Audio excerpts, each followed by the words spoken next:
네, 신지우입니다. 여기 가운데 엄마가 미국 사람인 34살의 니키 화이트 헤드고요. 아래 애들은 니키가 낳은 쌍둥이 딸이에요. 니키는 10년 전부터 동거하는 남친 집에서 살았습니다.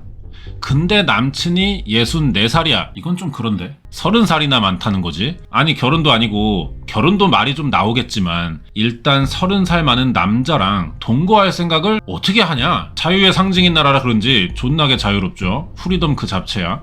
여기서 특이한 건 니키가 동거하면서 애들을 자기 할머니한테 맡겨요. 지금 남친하고 결혼까지 생각하는 건 아니라서 아직. 니키도 돈을 벌어야 했으니까 애들을 할머니한테 맡긴 것 같아. 그리고 동거 10년째인 2010년 1월 13일 오후 3시가 됩니다. 일단 사는 곳이 조지아주래요. 커피로 유명한 거기. 여기 코니어스의 브라이드 리지워크라고 합니다. 어딘진 모르겠는데 하여튼 이런 데가 있어. 니키가 돈을 좀 모았어 그동안. 그래서 이제 애들을 키울 형편이 된 거예요. 엄마가 애들이랑 오랫동안 떨어져 있으니까 잘해주고 싶을 거 아니야. 애들 용돈도 주고 필요한 거 다 잘 해줬거든요. 쌍둥이가 이때 고등학생으로 자랐어요. 학교 갔다가 집에 왔어. 근데 집이 너무 조용하네.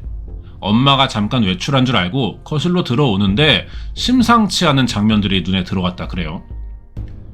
거실이랑 화장실 바닥에 핏자국이 존나 많은 거야. 애들이 막 소리 지르면서 밖에 나와서 옆집 문을 두드렸고 이 집 아줌마가 경찰에 신고를 합니다. 경찰도 현장 수색하면서 깜짝 놀랐어요.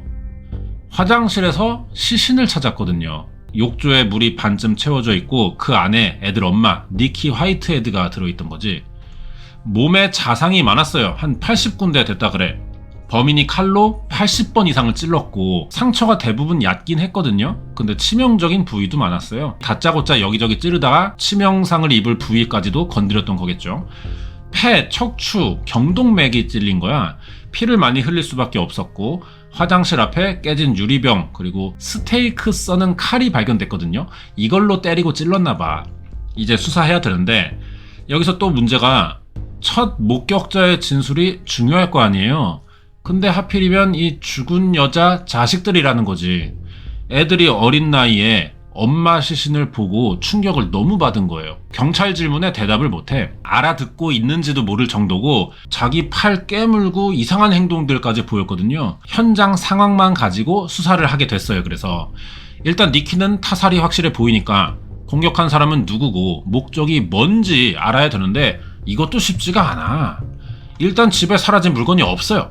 강제로 문이 열린 흔적도 없습니다. 그럼 이것들을 가지고 유추해 볼 순 없냐? 범인은 돈을 원하지 않았다는 거예요. 사라진 돈이 없어. 귀중품 이런 게. 그리고 니키가 직접 문을 열어줄 수 있는 사람이라면 아는 사이라는 거겠죠. 80번이나 찔렀다는 점도 원한 사례에 가깝고 그러면 모르는 사람이 원한을 갖겠어? 아는 사이에 일어난 사건일 가능성이 높다는 거예요. 이런 점을 근거로 경찰은 쌍둥이 딸과 가족 주변 사람들에게 니키가 사망하기 전 누구랑 안 좋은 사이였는지 물어봤는데 딸들이 중요한 이야기를 해요.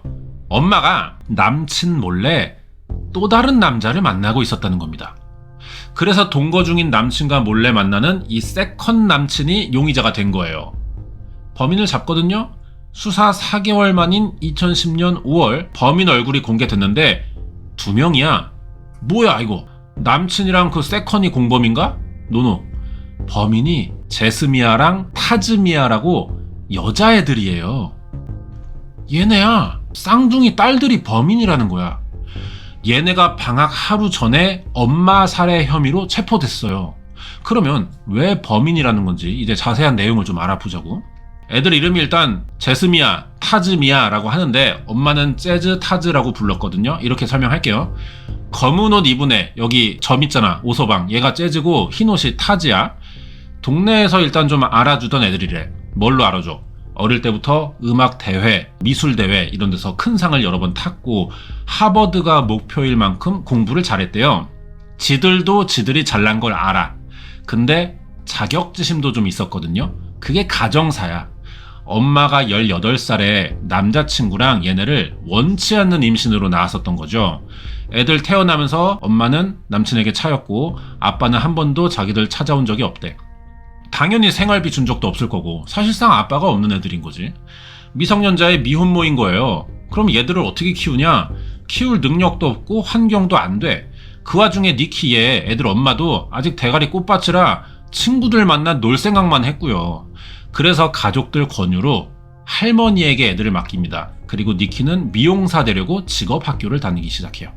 이 사람이 애들을 키운 니키의 할머니죠. 애들한테는 증조 할머니 되는 거고, 니키가 아직 철이 없어도 지 딸은 또 소중한지 돈만 생기면은 선물 사서 찾아가. 애들도 하루 종일 엄마 오는 날만 기다렸고 만나기만 하면 아주 붙들고 놓지를 않아요. 이때까지는 사이가 좋았어. 그럼 언제부터 지랄이 나는 거냐? 지금부터죠. 니키가 아직 꽃밭에서 못 나온 거야. 애들 엄마로서도 중요한 건 아는데 자기 인생도 좀 즐길 필요가 있다고 생각하는 애예요. 당연한 말이죠. 어떻게 엄마로만 사냐. 자기 인생도 중요한 거잖아. 인정하는데 문제는 그러면서 남자 돌려 만나고 마약을 쳐 빨았다는 거야. 이 새끼 뭐야 이거? 원래 할머니가 직업학교 졸업할 때까지만 애들을 돌봐주기로 했어요. 근데 얘가 약 빨았잖아. 마탱이 가 있으니까 생각보다 더 보게 된 거죠. 할머니 나이 들어서 뭔 고생이냐 이거. 이렇게 2000년에 니키가 애들 엄마가 25살이 됩니다. 마약 치료도 좀 됐어. 이제 애들 데려가야 될 거 아니야. 근데 하다하다 30살 많은 남자를 만나 동거까지 하네? 진짜 싫어. 애들한테 이제 아예 관심이 없는 거예요. 딸들 보러 가는 일이 조금씩 줄어들다가 어느 날부턴 아예 가지 않고 전화도 없어. 재즈랑 타즈도 자연스럽게 엄마랑 거리가 생기면서 아예 서로 찾질 않게 됩니다. 엄마는 거의 없다시피 했는데 할머니가 워낙 애들 잘 신경 써서 키웠기 때문에 애들은 잘 커요. 쌍둥이라 뭐 둘이 놀면 되잖아. 크게 외롭지도 않았고 엄마가 못나니까 오히려 둘이 더 가까워지는 계기가 됐다고 합니다. 애들이 13살이 됐어요. 외국 애들이라 그런지 빨리빨리 크네요. 2007년 갑자기 애들과 연락을 끊고 살던 니키가 할머니에게 양육권 이전 요청을 해요. 자기가 앞으로 키울 테니까 양육권을 내놓으라는 거지. 이제부터 자기가 엄마 노릇 하겠다는 건데, 미국이 아동보호 제도가 빡세잖아. 그러다 보니까 우리나라처럼 친척집에 임시를 보내는 것도 다 법적 절차로 해야 되는 건가 봐. 할머니는 뭐 좋을 수도 있겠죠. 근데 애들이 반대하지. 아니 씨발 그동안 필요할 때는 남자 끼고 약 빨던 사람이 이제 와서 자기 엄마 노릇하겠대. 너무 꼴보기 싫은 거야. 우리나라랑 다르게 이 양육권은요, 미국에서 어른들만의 문제가 아니에요. 뭐가 어쨌든 얘네가 반대하면 방법이 없어요. 그러니까 엄마가 할머니 집을 찾아와서 설득하기 시작해. 짜증날 거 아니야? 애들이 엄청 심하게 반대했고 절대 안 나간다. 그리고 엄마도 짜증내면서 하다하다 엄마랑 딸 사이에 몸싸움을 해요. 2대1 매치. 그래서 애들의 양육권 이전 반대가 타당한지 따져보는 재판까지 열리게 됩니다. 애들이라 청소년 법원에서 했는데 주장한 걸 보면 엄마는 이제 나 돈 벌었고 애들 키울 여건이 된다. 그리고 내가 낳았으니까 친부모 아니냐. 양육권 가져오겠다. 이런 쪽이고, 애들 입장은 아무리 환경이 돼도 그동안 엄마가 우리에게 한 짓을 벌 때 이 사람은 인성부터가 부모 노릇을 할 만한 사람이 아니라는 거예요. 이렇게 붙은 거야. 결과가 어떠냐? 법원이 애들한테 심리치료를 명령했고 니키에게는 애들이 허락할 때까지 기다리라고 했어요. 한마디로 이거 그냥 사주에 뵙겠습니다 이거잖아. 이렇게 양육권 이전 시도가 실패했는데 니키가 정신을 차린 건가 봐요. 애들을 계속 데려오고 싶어 했어요. 그래서 3년 만에 다시 양육권 이전 신청을 합니다. 이번에 법원이 허락해줘요. 이유가 일단 니키가 미용사로 일하면서 안정적인 수입이 생겼어. 근데 보호자 자격이 있는지 확실해 보이진 않았거든요. 근데 지금 애들 데리고 있는 할머니 나이가 너무 많은 거예요. 새 보호자가 필요한 시기인데 대안도 없고, 그래서 어쩔 수 없이 나온 판결이었던 거죠. 그렇게 2010년 1월 3일부터 16살인 쌍둥이와 친엄마인 니키가 동거남 집에서 같이 살기 시작하는 겁니다. 가기는 싫어 죽겠는데 판결이 그러니까 따라왔어. 어느 집에 왔는데 여기가 엄마 집도 아니래. 생전 처음 보는 엄마 남친이고, 아이 씨발 나이도 할아버지 뻘이잖아. 뒤지게 불편할 거 아니에요. 그나마 다행인 게 이 아저씨가 직업이 트럭 운전수야. 출장 갈 일이 많았대요. 엄마랑 딸들만 있을 시간이 많았어요. 사실 이게 다행은 또 아니죠. 왜냐면 그래서 사건이 일어나는 환경이 만들어졌던 거거든요. 엄마인 니키는 이제 애들도 컸으니 예전에 자기가 잘 못해준 걸 이해해 줄 거라 생각하고 앞으로 좀 잘 살아보자 이런 마인드야. 이제 꽃밭에서 좀 나온 거지. 근데 늦었어. 어릴 때부터 잘해줘야 돼. 애들 생각은 전혀 달랐고요. 불만이 많은 거예요. 매일 싸우는 거야. 매일. 차라리 떨어져 사는 게 나아 이럴 거면. 니키가 말로는 잘해주고 싶대 자기는. 근데 막상 태도가 그렇지 않아요.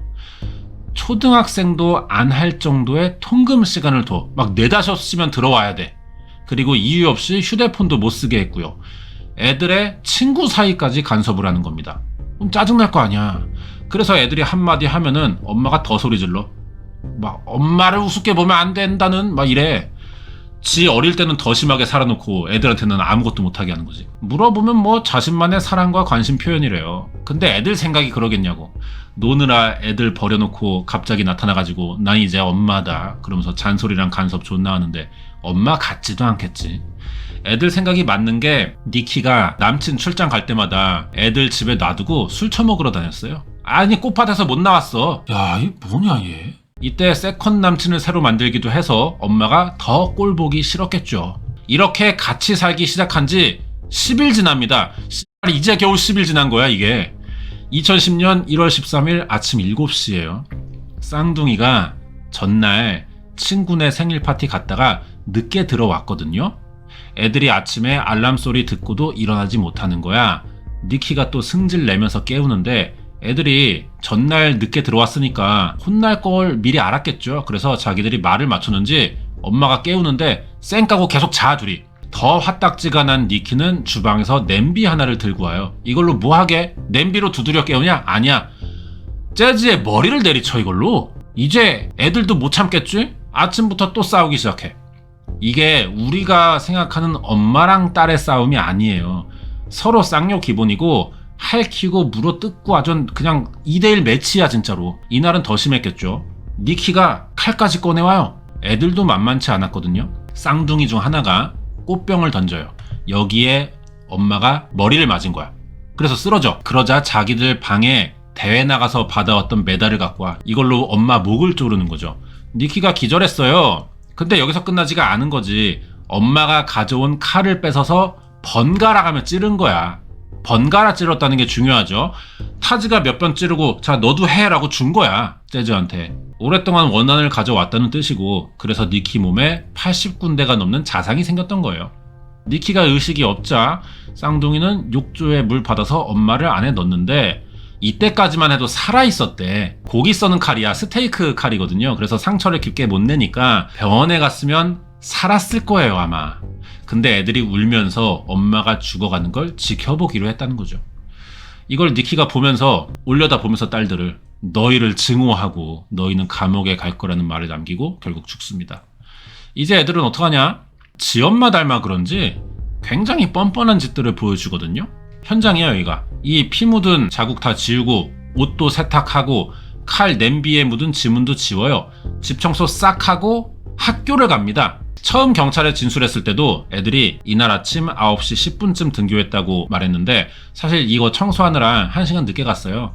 근데 학교 애들한테 물어보면은 너무 침착하게 있었대 애들이. 그러니까 뭐 의심 안 했던 거죠.